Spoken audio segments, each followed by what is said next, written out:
सच्चिदानंद रूपाय विश्वोत्पत्त्यादि Hathaway तापत्रय विनाशाय श्री कृष्णाय वयं नुमः। नमस्कार, आप सभी का स्वागत है Shrimad Bhagavad Gita textual and philosophical exploration पाठ्यक्रम के वीक 6 लेक्चर 5 में आप सभी का इस पावन गीता यात्रा में पुनः पुनः अभिनंदन है। आज हम नवम अध्याय के श्लोक संख्या 11 से 20 तक का अध्ययन करेंगे। पिछले व्याख्यान में हमने देखा था कि भगवान ने कैसे कहा कि वे समस्त चराचर जगत में व्यापक हैं, व्याप्त हैं, फिर भी उनसे कुछ चिपका नहीं है। आज हम जानेंगे कि साधारण लोग भगवान को कैसे समझने में भूल कर देते हैं, सच्चे भक्त भगवान के प्रति कैसे प्रेम करते हैं और कैसे भगवान सभी यज्ञों का, सभी समर्पणों का मूल स्वरूप है। तो आइए इस ज्ञान यात्रा को हम शुरू करते हैं। श्लोक संख्या 11। अवजानन्ति मां मूढ़ा मानुषीं तनुमाश्रितं परं भावमजानन्तो मम भूतमहेश्वरम्। इस श्लोक में भगवान के प्रभाव को न जानकर उनका तिरस्कार करने वालों की निंदा की गई है। भगवान ने कहा, मम परम भावम अर्थात मेरे श्रेष्ठ भाव को, अवजानन्तः नहीं जानने वाले, मूढ़ा मूर्ख लोग, मानुषीम तनुमाश्रितम मनुष्य का शरीर धारण करने वाले, माम भूतमहेश्वरम मुझ संपूर्ण प्राणियों के महान ईश्वर को क्या समझते हैं? मानुषीम तनुमाश्रितम मनुष्य शरीर के आश्रित मानकर, साधारण मनुष्य मानकर, अवजानंती मेरी अवज्ञा करते हैं, तिरस्कार करते हैं। तात्पर्य यह है कि मूढ़ लोग मेरी मानवाकृति को देखकर, मनुष्य योनि में जो यह शरीर है उसको देखकर साधारण मनुष्य समझते हैं और मेरी उस सत्ता को नहीं जानते जो संपूर्ण प्राणियों का स्वामी है। तो भगवान का यह कहना है कि जब मैं अवतार लेता हूं तो सामान्य लोग मेरी दिव्यता को नहीं पहचानते। वे सोचते हैं कि मैं भी उनकी तरह जन्मने और मरने वाला हूं।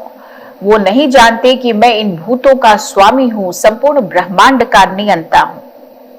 मान लीजिए कोई राजा है और साधारण वेश में घूम रहा हो। लोग उसे सामान्य व्यक्ति समझते हैं, लेकिन असल में वह संपूर्ण राज्य का अधिपति, स्वामी है, राजा है। ऐसे ही भगवान के अवतार की महिमा भी छुपी ही रहती है। क्या आपने कभी किसी साधारण से दिखने वाले व्यक्ति में कोई असाधारण गुण देखा है? Well, let us read the meaning in English now. Fools disregard me, seeing me clad in human form. They know not that in my higher nature I am the Lord God of all. आगे बढ़ते हुए 12वां श्लोक। मोघाशा मोघ कर्माणो मोघ ज्ञाना विचेतसः राक्षसी मासुरीं चैव प्रकृतिं मोहिनीं श्रुताः। इस श्लोक में भगवान अपनी अवज्ञा का फल बतलाते हैं और बाकी जो राक्षसी और आसुरी प्रकृति वाले लोगों का लक्षण भी बतलाते हैं। भगवान ने कहा, राक्षसीम आसुरीं चैव प्रकृतिं मोहिनीं श्रुताः।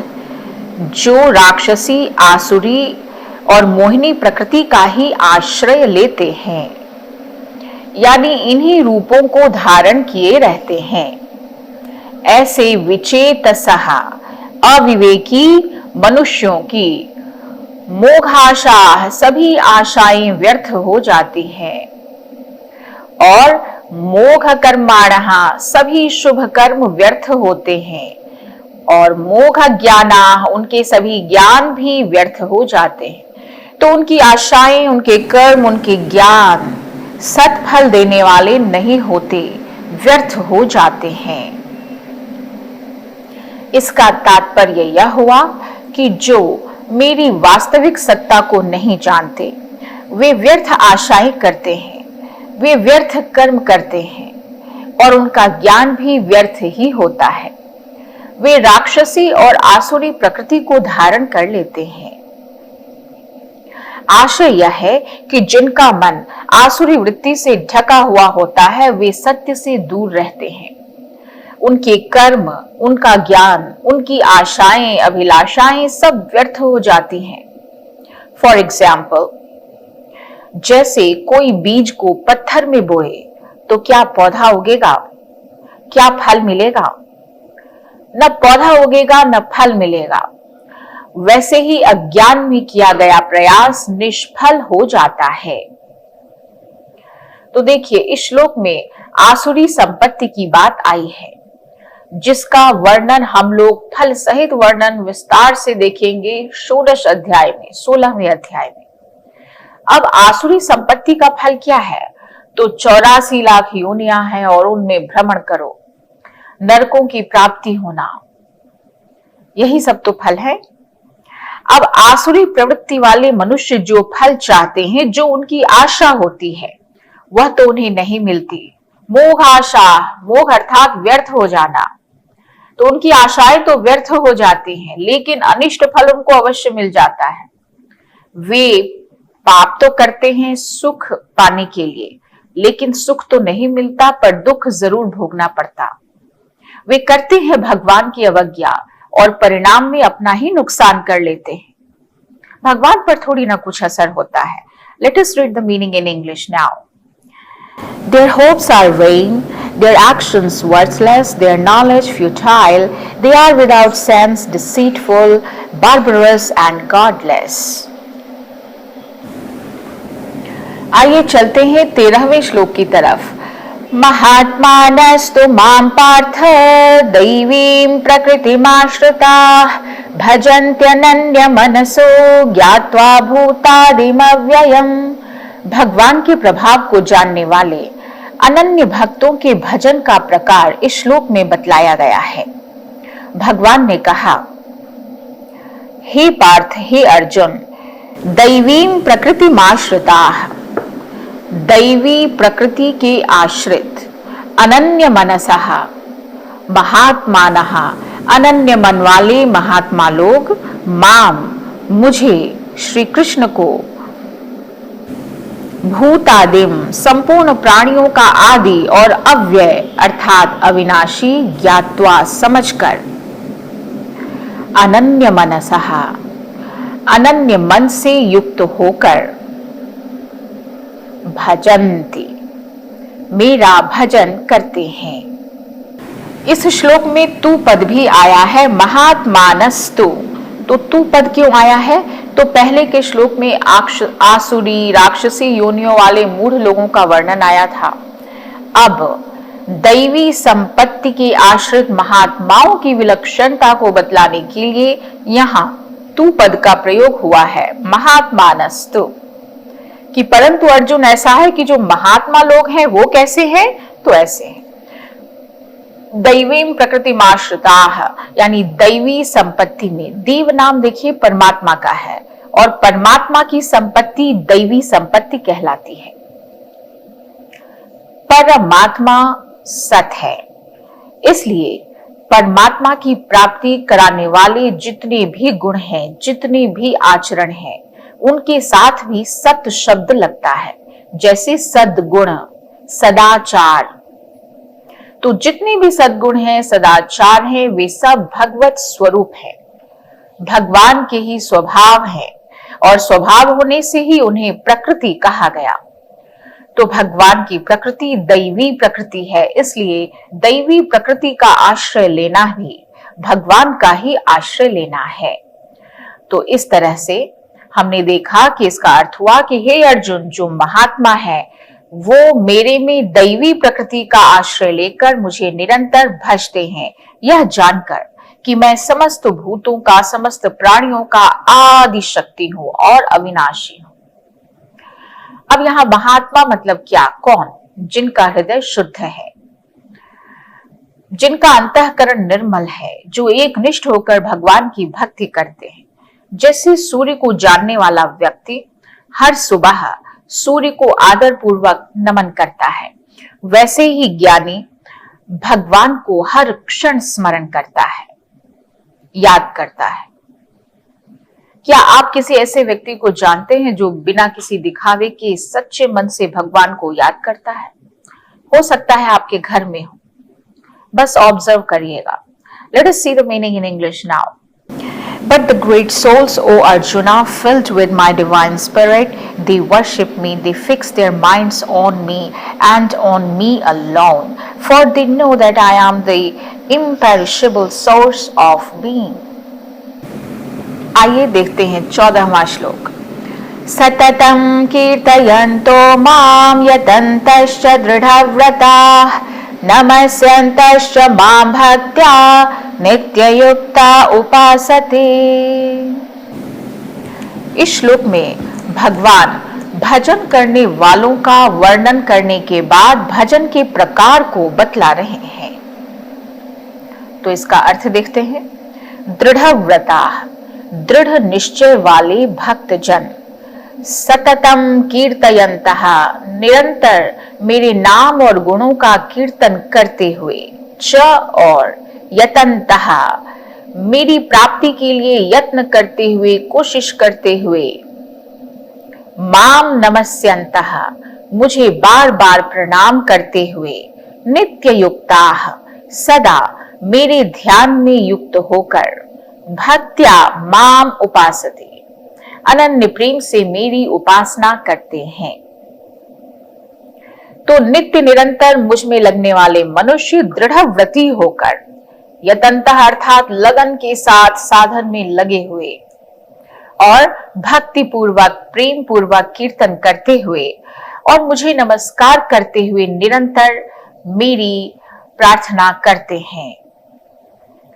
तो वे महात्मा निरंतर मेरा कीर्तन करते हैं, दृढ़ संकल्प से मेरी सेवा करते हैं, भक्ति से मुझे प्रणाम करते हैं और निरंतर मुझ में लीन रहते हैं। तो यहाँ नित्य युक्ता, इसका क्या अर्थ है? नित्य युक्त होना। जैसे मनुष्य अपने को जिस माँ बाप का मान लेता है कि मैं इनका बच्चा हूं, तो वह सारे काम करते हुए भी मैं इनका लड़का हूं या मैं इनकी लड़की हूं, बेटी हूं, यह भाव उसके मन में सदा बना रहता है।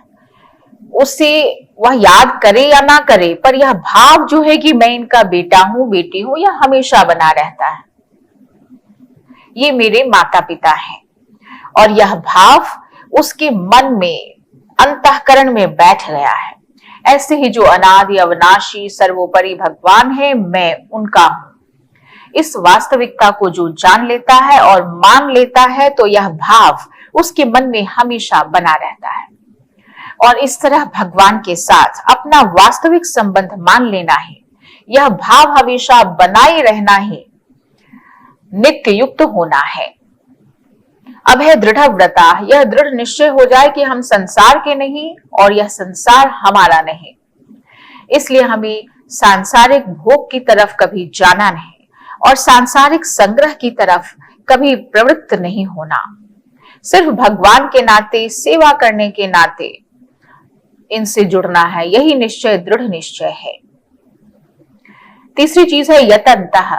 जैसे सांसारिक कोई भी मानव है, वो अपने कुटुंब का, परिवार का पालन करता है तो बड़ी ही ममता पूर्वक करता है। अगर वह पैसे कमाता है तो लोभ पूर्वक कमाता है। ऐसे ही भगवान के भक्त भगवान की प्राप्ति के लिए जो साधन करते हैं तो वो लगन पूर्वक करते हैं। उनके प्रयत्न सांसारिक दिखते हुए भी वास्तविक रूप से सांसारिक नहीं होते। उनके प्रयत्न मात्र का उद्देश्य भगवान होते हैं। और कीर्तयन्तः, जो भक्त प्रेम पूर्वक भगवान नाम का संकीर्तन करता है, कभी नाम जप करता है, कभी कुछ पाठ करता है, स्तोत्र पाठ, कभी नित्य कर्मों को करता है, कभी भगवत संबंधी कुछ बातें करता है, उनकी लीलाएं कहता सुनता है, तो जो कुछ वाणी संबंधी क्रियाएं हैं, वही वाणी से संबंधित क्रियाएं, वे सब भगवान की स्तोत्र रूप है, वही है उनका कीर्तन। स्तोत्राणि सर्वा गिरः। और नमस्यन्तः, भगवान को नमस्कार करना कि हे नाथ, ये सब आपकी ही कृपा से हो रहा है। और सततम माम उपासते, अनन्य भक्त सतत निरंतर मेरी उपासना करते हैं। निरंतर उपासना करने का अर्थ यह है कि वे कीर्तन और नमस्कार इस सब के सिवा जो कुछ भी खाना, पीना, सोना, जगना, घूमना, फिरना, जॉब करना, व्यापार, खेती, जो साधारण क्रियाएं हैं, उन सब को भी वे भक्त मेरे लिए ही करते हैं। सभी लौकिक क्रियाएं, पारमार्थिक क्रियाएं सिर्फ मेरे उद्देश्य से करते हैं, मेरी प्रसन्नता के लिए करते हैं। यही है भगवान की सतत उपासना। ऐसा भगवान स्वयं कह रहे हैं। Let us read the meaning in English now. Always extolling me, strenuous, firm in their vows, prostrating themselves before me, they worship me continually with concentrated devotion. आइए देखिए 15वां श्लोक। ज्ञान यज्ञेन चाप्यन्ये यजन्तो मामुपासते एकत्वेन पृथक्त्वेन बहुधा विश्वतो मुखम। अब यहाँ दूसरे साधकों का वर्णन किया जा रहा है। एकत्व भाव से ज्ञान यज्ञ के द्वारा ब्रह्म की उपासना करने वाले ज्ञान योगियों का वर्णन यहाँ किया जा रहा है। तो भगवान कहते हैं अन्य माम, अन्य अर्थात दूसरे साधक जो भक्ति योगी नहीं है, ज्ञान योगी है, वो क्या करते हैं? ज्ञान यज्ञेन, ज्ञान यज्ञ के द्वारा एकत्वेन, एक ही भाव से, माम यजन्तः, मेरी पूजा करते हुए, उपासते, मेरी उपासना करते हैं। अपि पृथक्त्वेन विश्वतो मुखम, और दूसरे ऐसे कई साधक हैं जो स्वयं को पृथक मानकर विश्वतो मुखम यानी चारों तरफ मुख वाले मेरे विराट रूप की, अर्थात संसार को मेरा विराट रूप मानकर सेव्य सेवक भाव से बहुधा अनेक प्रकार से मेरी उपासना करते हैं। तो भगवान ने कहा कि दूसरे जो ज्ञान योगी हैं वे मेरा यानी निर्गुण निराकार ब्रह्म का ज्ञान यज्ञ के द्वारा अभिन्न भाव से पूजन करते हुए भी मेरी उपासना करते हैं।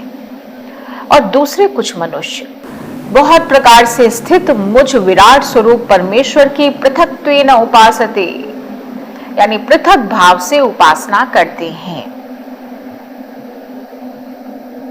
देखिए, इसे ऐसे समझिए, भूख तो सबके अंदर एक है और भोजन करने पर तृप्ति भी सबको एक ही होती है, लेकिन जो भोज्य पदार्थ है उनमें लोगों की रुचि भिन्न भिन्न होती है। उसी तरह से परिवर्तनशील अनित्य संसार की तरफ जो लोग लगे हैं तो वो जो कुछ भी करते हैं तो उनको तृप्ति नहीं होती, वे अभावग्रस्त ही रहते हैं अगर संसार की ओर उन्मुख हैं। और अगर वही संसार से विमुख होकर परमात्मा की तरफ चले तो परमात्मा की प्राप्ति होने पर उन सब की तृप्ति हो जाती है। इसलिए उनकी उपासनाएं भी भिन्न भिन्न हैं। तो ज्ञान योगी जो हैं, ज्ञान योगी साधक, वो ज्ञान योग से असत का त्याग करते हुए सर्वत्र व्यापक परमात्मा ईश्वर को और अपने वास्तविक स्वरूप को एक मानते हुए मेरे निर्गुण निराकार स्वरूप की उपासना करते हैं। इसी तरह से पृथक्त्वेन बहुधा विश्वतो मुखम, कई कर्मयोगी साधक हैं जो स्वयं को सेवक मानते हैं और मात्र संसार को भगवान का विराट रूप मानकर अपने शरीर, मन, इंद्रिय, बुद्धि आदि की सभी क्रियाओं को और पदार्थों को संसार की सेवा में ही लगा देते हैं। इन सबको सुख कैसे हो, सभी सांसारिक लोगों का दुख कैसे मिटे, इनकी सेवा कैसे हो सकती है, इसी विचारधारा से वे अपने तन मन धन सबसे जनता जनार्दन की सेवा में लगे रहते हैं कर्मयोगी साधक, और भगवत कृपा से उनको पूर्णता की प्राप्ति हो जाती है। Let us see the meaning in English now. Others worship me with full consciousness as the one, the manifold, the omnipresent, the universal.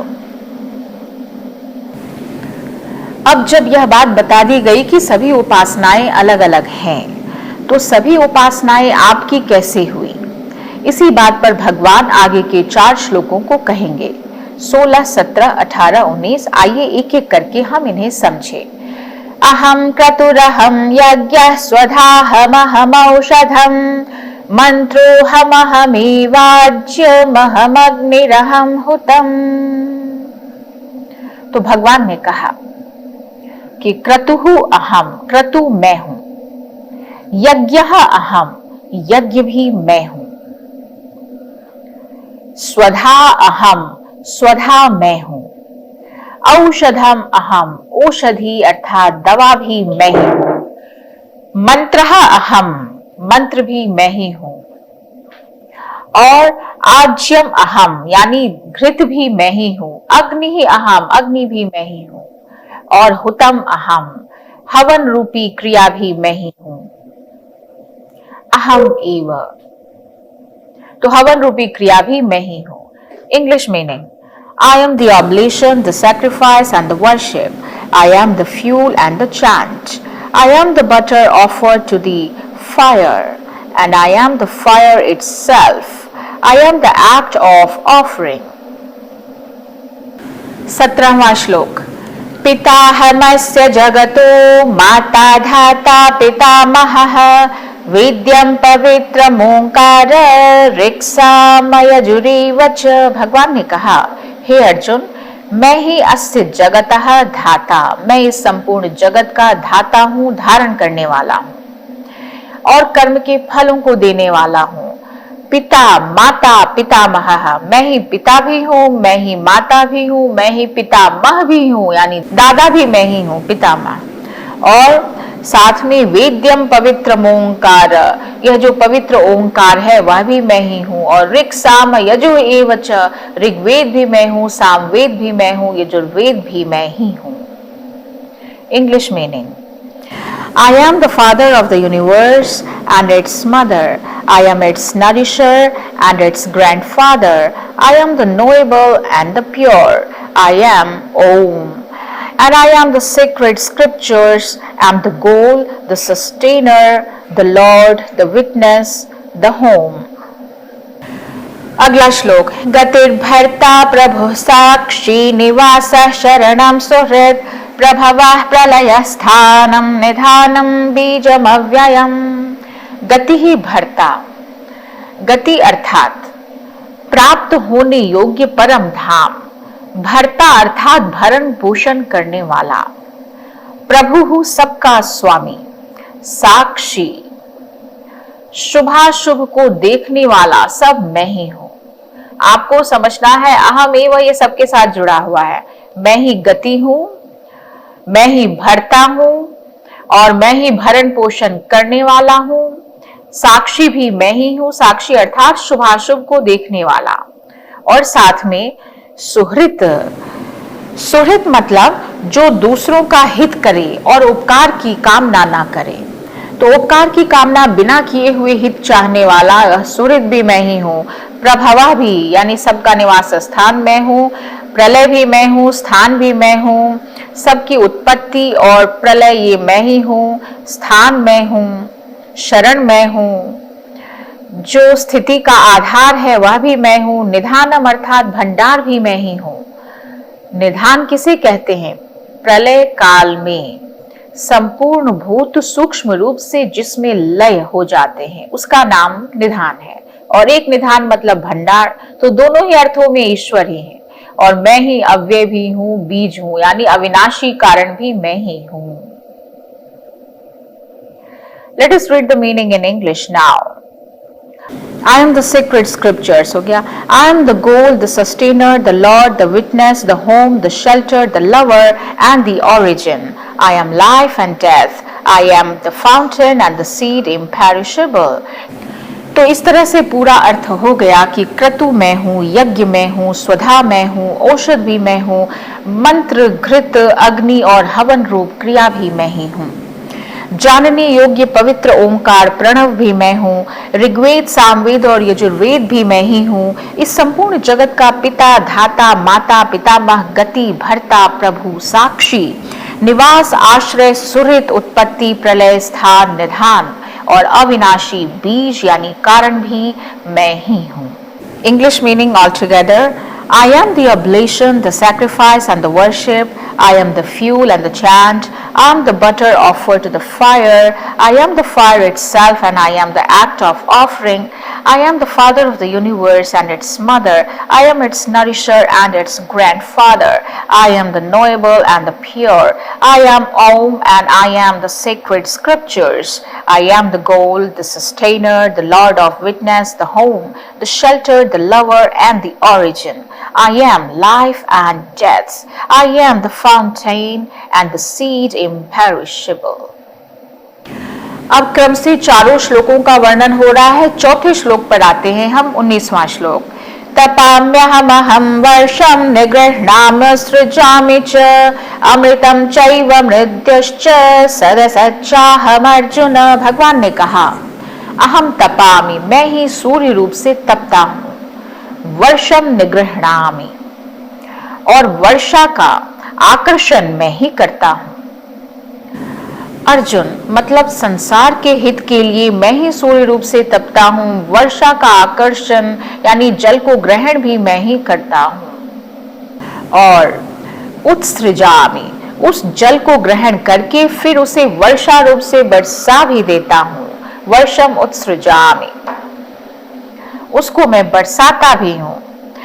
अहमेव अमृतम, मैं ही अमृत हूं। और तो और क्या कहूं, अमृत भी मैं ही हूं। और मृत्युश्च, मृत्यु भी कोई दूसरी चीज नहीं है, मैं ही मृत्यु भी हूं। सच्च असच्च अहमेव, सत भी मैं हूं, असत भी मैं ही हूं। Let us see the English meaning now. I am the heat of the sun, I release and hold back the rains. I am death and immortality, I am being and non-being. तो 16 से लेकर 19वें श्लोक तक भगवान कहते हैं कि मैं यज्ञ भी हूं, मैं तप भी हूं, मैं औषधि भी हूं, मंत्र भी हूं, मैं पिता भी हूं, माता भी हूं, धारण करने वाला भी हूं और पवित्र ओंकार भी हूं। मैं ध्येय भी हूं, ध्याता भी हूं, मैं गंतव्य भी हूं, शरण भी हूं, मैं वर्षा करता हूं, मैं जल को रोकता भी हूं, मैं अमृत भी हूं, मैं ही मृत्यु भी हूं। अब देखिए, जैसे बिजली का एक ही स्रोत पंखा भी चलाता है, बल्ब भी जलाता है, टोस्टर भी गर्म करता है, वैसे ही भगवान एक ही शक्ति से समस्त संसार को संचालित करते हैं।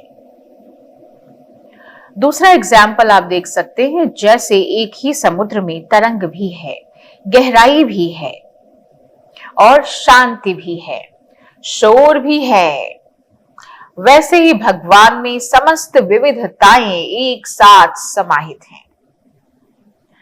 तो आज के व्याख्यान में हमने क्या क्या सीखा कि भगवान का अवतार साधारण नहीं होता। हमने सीखा कि अहंकारी लोग उनकी दिव्यता समझ नहीं पाते। हमने देखा कि सच्चे भक्त भगवान को निरंतर भजते हैं और अंत में भगवान ही सब कुछ है। यज्ञ, तप, माता पिता, ध्येय और शरण। सबसे सुंदर बात कि भगवान हर जगह है। आप जहां भी प्रेम से सेवा और नम्रता देखो, वहां भगवान का स्पर्श है। तो भगवान को पाने के लिए हमें बाह्य आडंबर नहीं चाहिए, बस एक निष्कलुष निश्चल भक्ति चाहिए। तो आज से हम एक छोटा संकल्प लें कि हम हर दिन कम से कम 5 मिनट भगवान नाम का स्मरण करें। क्या आप सब तैयार हैं? Just 5 minutes. तो आज के व्याख्यान में इतना ही। अगले व्याख्यान में हम राज विद्या के और भी गहन रहस्यों की ओर आगे बढ़ेंगे। तब तक स्वाध्याय करें, भगवान श्री कृष्ण का चिंतन मनन करें और उनके शरण में बने रहें। हरि ओम तत्सत। जय श्री कृष्णा। धन्यवाद।